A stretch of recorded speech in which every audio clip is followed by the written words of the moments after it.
I raised my hand in response to Suzuha's greeting. I'm gonna forget these names. Don't worry, it's all good. I won't forget, I shall remember for us. Come to think of it, when I thought that we needed something to take the place of the lifter, I never considered the possibility that something could be inside this workshop. I surmised that it would be external to the microwave, but I still assumed that it would be in the lab somewhere. However, if you think vertically, the lab's development room and the Baron Tube workshop are right next to each other. Your voice for Daru, it was a little more raspy, would sound like Kuwabara from Yu Yu Hakusho. Oh, let me do a Uramichi! Like that? it's a tad away from Kuwabara. Or Goldar from Power Rangers. Old series version. The Power Rangers! Yeah, I could do both, I guess. He's somewhere in between there. That's Daru. In which case, could or something be a CRT? Hey, did Sheena Mayuri stay over yesterday? Yeah. So, Makase Kurusu stayed too. Yeah, they're both upstairs. Oh. And how are you doing? Huh? You feeling better? Oh, yeah, I guess the search continues. Okubi and Taro, we're the same age, but sometimes you seem a lot older. You really know how to give people strength. That's the first time anyone said that to me. It makes me kinda happy. Of course, I'm the great Hoin Kiyoma! Come here a sec. Just want to say... be circumspect in your dealings with Makase Kurusu. What? Circumspect? Why can't you just say careful like a normal person? Not that I'm one to talk. This again? Aren't you just being paranoid? No. Her perniciousness has been proven. Perniciousness? Is she saying Kurusu is dangerous? Something strange about the way Suzuha's talking. Not just that pernicious is an unusual word. There's something else, something... Her genius is a threat. At heart, she only cares about her experiments. Suzuha's eyes are hard, and her voice is as cold as ice. I can tell that she means every word she says. Listen to me, she's using you all. Makase Kurusu was connected to CERN. What? Oh, that's impossible. CERN is our enemy. If Daru's hacking is discovered, I have no doubt that they would do everything in their power to destroy us. How can Kurusu be connected to CERN? You're saying she's a spy? Suzuha nods firmly. Credit for inventing the time machine was hers. Again, Suzuha's words stand strange to my ears. I can't quite put my finger on why. Don't let your guard down. I don't believe it. I saw Kurusu's anger when she learned what CERN had been doing. Called her actions a betrayal of scientists everywhere. How can someone with such a pure love of science be connected to CERN? Kurusu can't be a spy. Perhaps this is some sort of womanly squabble. If so, then it's none of my business. Now then, part-time warrior, I have a request of you. I need you to distract Mr. Braun for about 5 seconds. You mean seduce him? She flexes her bicep for some reason. Go on, touch it. He's probably stronger than me. I don't understand what flexing has to do with seduction. Nobody said anything about seduction. It doesn't matter how you do it. I'm not much of a warrior if I can't handle that. Besides, You said you'd help me search for my father, right? I'm only returning the favor. I see. I leave it in your capable hands. Okie dokie. After giving my instructions to Suzuha, I walk into the Brawn Tube workshop as I prepare to give her the signal. Boss, get ready! With a vigorous shout, which in no way seems appropriate for a seduction, Suzuha whips off her jacket and... Damn! I mean... Yeah! What? Okabe Rentaro, now's your chance! Damn. Right? Well done, warrior. Your heroism will be remembered. Okay, I need to call Kurisu. She needs to be ready to start by experiment as soon as she picks up.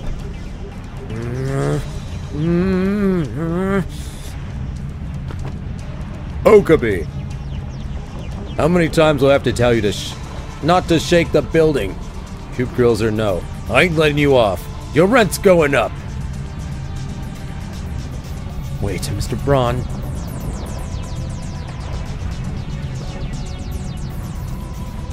I might get this game. No reason at all. Earthquake. You think I'd fall for that?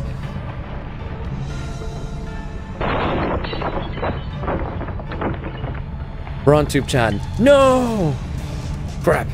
I can't talk my way out of this one. Okabe, you bastard!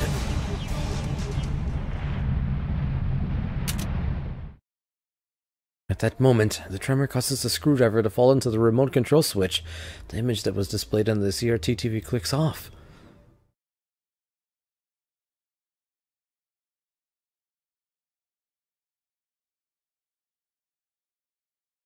Huh? Is it over? Looks like it. Wait, it's over?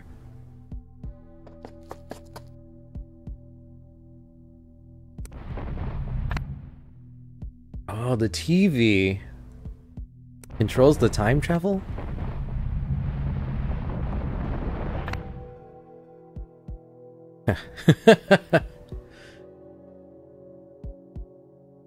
What's wrong?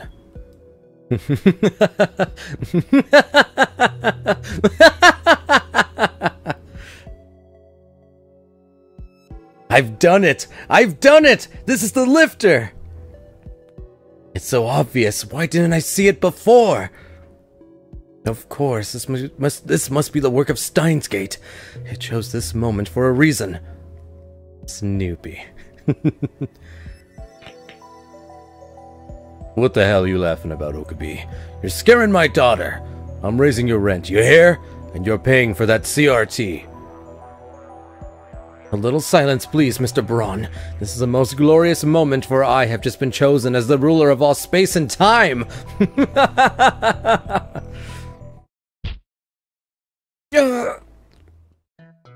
Stars explode behind my eyes as Mr. Braun drives his fist into the top of my head. The world spins. I struggle to get a hold of my shaken brain. My sight fills with countless stars. You dare lay hands on the great. Got something to say? Yep, totally Snoopy. How could you miss something so obvious?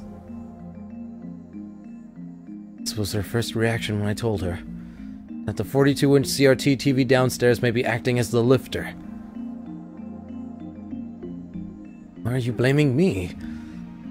I'm not blaming you. I'm just disappointed that nobody, including myself, noticed. We missed the forest for the trees.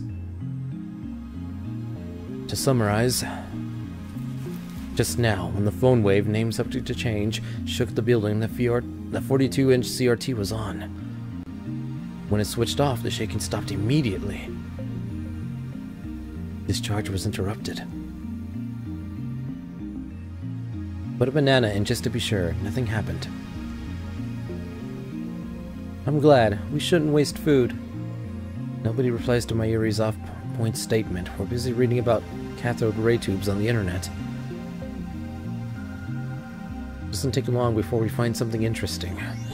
A cathode ray tube has a component called an electron gun, which uses extreme heat and a strong electrical field to accelerate electrons and turn them into a beam. The electron beam striking the TV screen's phosphor laser layer is what generates the picture. An electron gun could actually work as a lifter. We found the answer. The electrons emitted by the 42-inch CRT are holding the phone wave's black hole open, and the discharge phenomenon is the result. So the reason we can't use the phone wave at night is because the Braun Tube's workshop's closed? Braun Tube Workshop doesn't have especially strict business hours, but it's usually open from around 11 AM to 7 PM. That matches up perfectly with the observation that the phone wave, named subject to change, only works between noon and 7 PM. The few instances it hasn't worked during the time frame can be explained by the TV being off. How can a cathode ray tube emit such a strong electron stream? It's not about having a strong electron stream. If together were better, CERN would have solved the lifter problem long ago. I see, so it can't be too strong or too weak. Somehow the conditions here were perfect to create a time machine. Frankly, it's a miracle. No, Christina, not a miracle. This is the choice of Steins Gate. Whatever it is, it worked. So, what do we have to do to complete Super Phone Wave Chan? Now that we've found the cause, there's nothing left to hold us back. We can safely conclude that the time leaping is possible when, and only when, that television is on. Anyway, now that we've found the lifter, the time leap machine is 99% complete. It's your dream, isn't it, to invent a time machine? Our dream. Never really thought about it that way. We'll become the undisputed Lord of Time. With that power, I will shatter the system and chaos will rule the... Okabe. I wasn't asking Hoin Kiyoma, I was asking Okabe. With a nod, I direct Kurisu to complete the machine. It's from Lukaku, about Mayuri-chan. You and Mayuri-chan don't go places together? You're both lab members. I heard that you were childhood friends, so I thought... I'm sorry if I misunderstood. P.S. I did 30 practice swings with Samadare.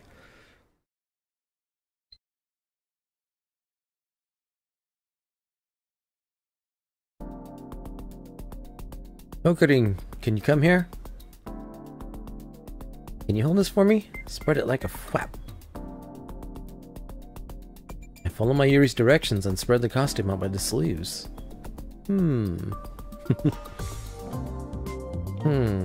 It's hard to believe given her usual ditziness, but Mayuri is very serious about her art.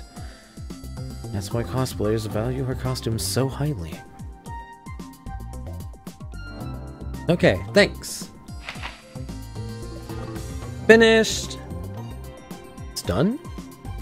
Yep, I finished before Chris-chan. We were racing. You win, Mayuri. Congratulations. Damn you, assistant. He treats me and Daru like garbage, but Mayuri gets the sisterly touch. Actually, I'm just about finished too. Done. It's a tie. I'm so tired. I need some TLC from Ferris-chan. This is about the response I expected. Honestly, I don't feel like cheering either. Not because I'm tired. This is a time machine. A device that can transcend space and time to send someone, or at least their consciousness, to the past.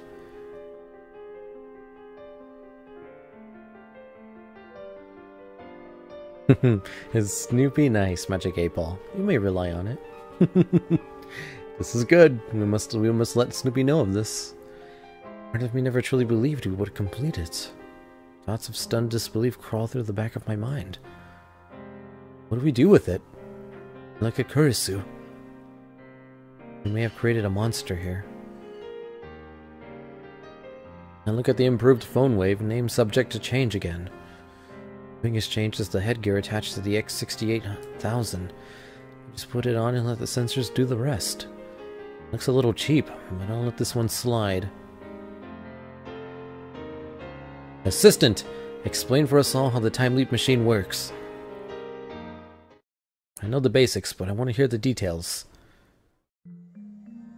In short, this device converts memories to data and sends them to the past. Let's begin with what we all know. By freak coincidence, the phone wave is able to produce ring singularities, much like John Teeter's time machine. Through the ring singularity, we are able to send up to 36 bytes of data to the past. The signal can only be received by phones. While that does limit the range of effect, it also removes an element of uncertainty from the equation.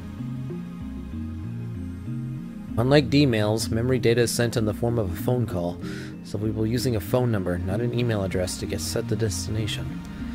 The ring singularity is made naked and stable by a device known as a lifter. In our case, that's the 42-inch CRT downstairs. She's explained the basics. Next, she'll explain the modifications he made to turn the phone wave, named subject to change, into a now officially named time leap machine.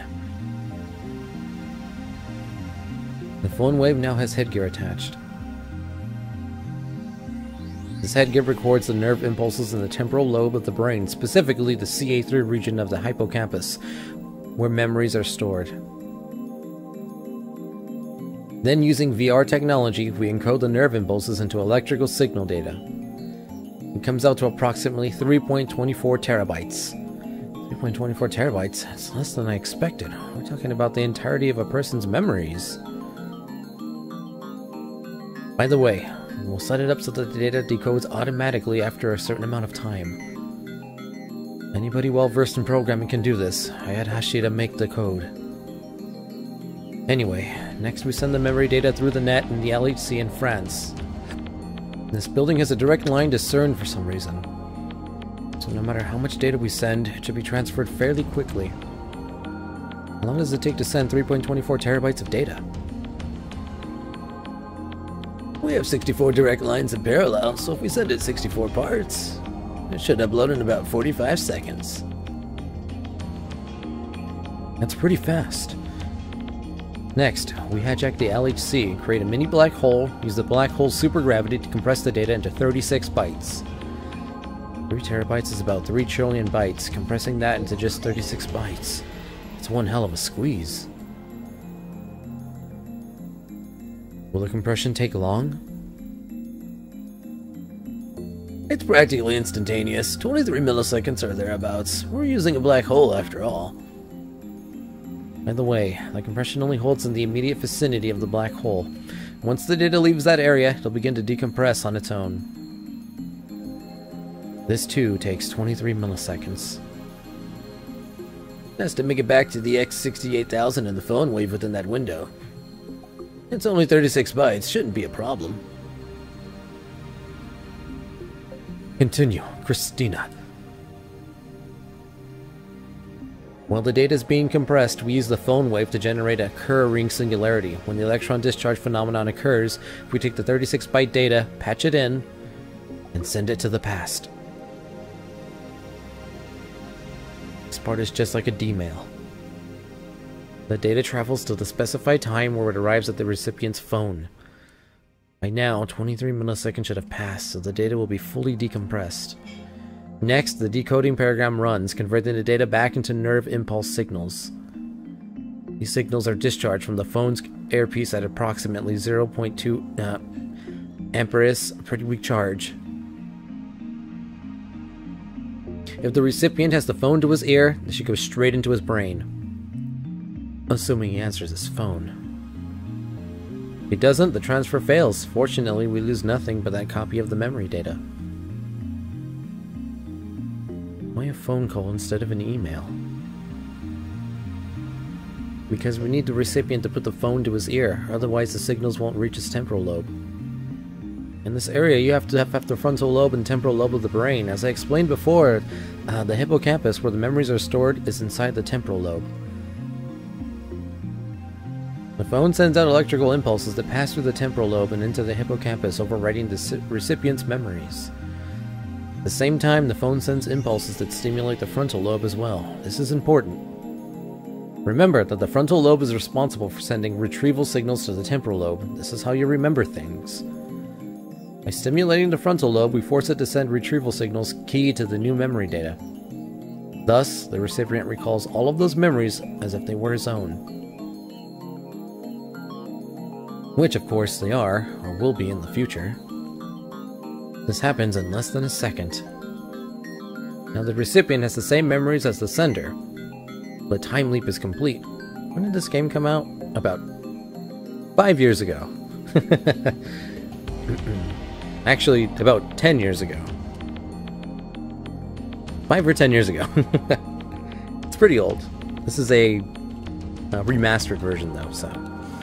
The data came from 1 week in the future. The recipient will remember that week as if it experienced it firsthand. We need to be aware that consciousness and personality aren't transferred. Both of those depend on the recipient. Explain it with boobs. I think 10, because the data on the board says August 11th, 2010. Oh, there you go. Sometimes you gotta learn to read. Boobs? Let's say we send your memories to you in grade school. Right now, you're some kind of omnisexual pervert who thinks inanimate objects are hot. But in elementary school, you were still an innocent child. I was a boring little bastard who did nothing but study. What of it? Basically, that little bastard would suddenly have all your perverted memories, but his personality wouldn't change. It's not like you'll become that famous anime detective with the looks of a child and the brains of an adult. Oh! Conan. I know that anime. What? That sucks! This isn't like the time leaping you see in sci-fi novels. We aren't yet capable of transferring personality and consciousness.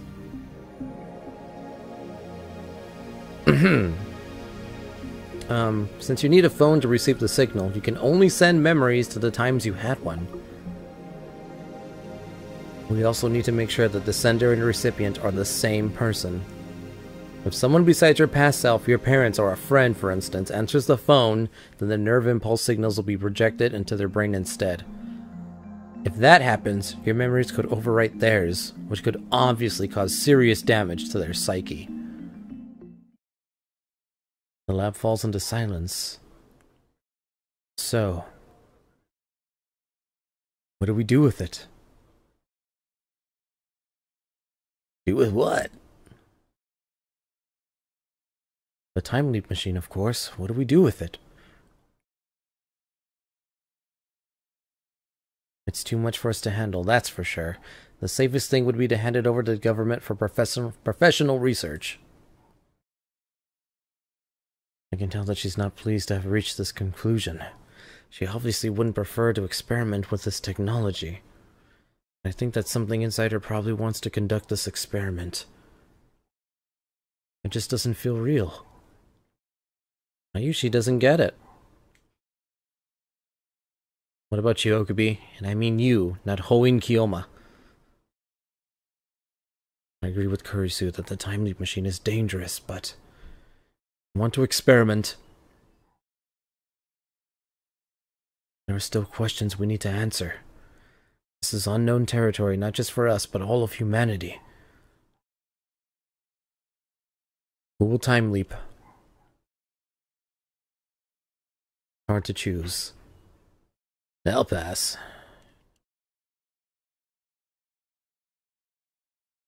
Not a single person here wants the honor of being history's first time traveler. Everyone except for Mayuri is probably thinking about what could go wrong. What if the time leap were to fail? It's not like CERN's time machine. The possibility of becoming a jellyman is 0. This machine sends data, not the real thing. Don't let your preconceptions influence your decision. You might say it's like a cute cut and paste of your brain. Actually, it's more like a copy-paste. It's just your memories. The original doesn't get erased. It's a very easy to understand example. That's not the problem. What if there's an error somewhere and the data itself gets fractalized? Let's say I send my memories an hour into the past. My memories would be replaced by fractalized data. In other words, data full of tiny holes. Wouldn't that cause memory loss? I suppose. 1 hour later, we arrive once again at the present. At that time, the me who lost his memories an hour ago and the concurrent me conflict in my brain. Which dataset survives?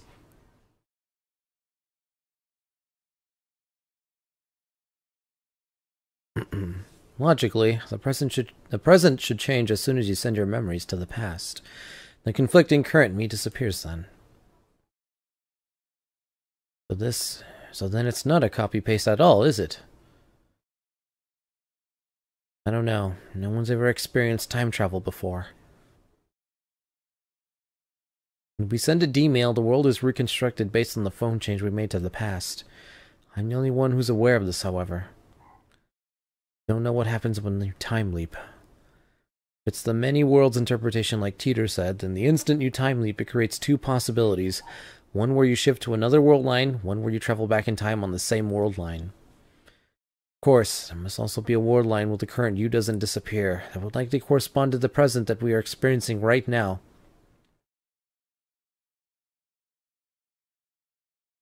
That's only if the many worlds interpretation holds in the first place. I thought you didn't believe what Teeter had to say.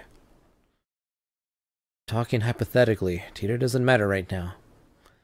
If it's the Copenhagen interpretation, then every possible state propagates through space as a wave function. When a particular state is observed, the remaining states collapse and that state is fixed. But precise observation is impossible. The problem is who the observer is in this case. Wouldn't it be a third party, like me or Mayushi?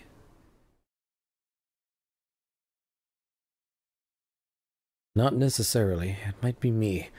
It might be someone else. It could even be God. In the end, we arrive at the question of where's the self?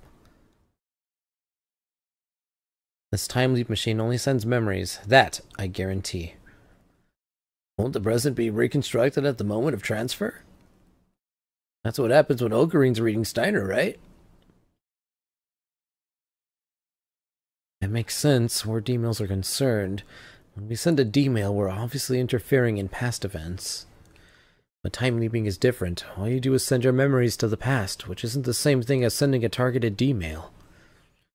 Whether the me who suddenly remembers 1 hour into the future will, in fact, change the past is something we can't know until it happens. Getting confused. Sounds like we're talking about the soul. Isn't that a religious question? Wait, you guys are misunderstanding something. 1 hour isn't enough time for your personality to change. You should be the same person 1 hour ago that you are now. The only difference is that you'll have an extra hour's worth of memories.